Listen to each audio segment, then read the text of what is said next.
Henry Ford lived July 30, 1863 to April 7, 1947, was an American industrialist and business magnate, founder of the Ford Motor Company, and chief developer of the assembly line technique of mass production.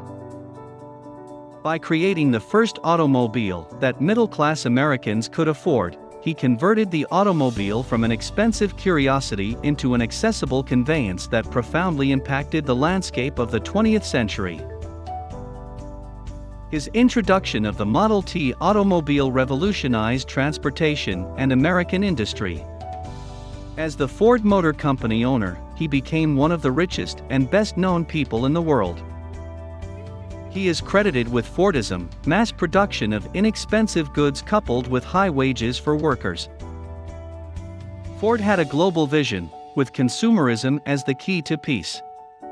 His intense commitment to systematically lowering costs resulted in many technical and business innovations, including a franchise system that put dealerships throughout North America and major cities on 6 continents.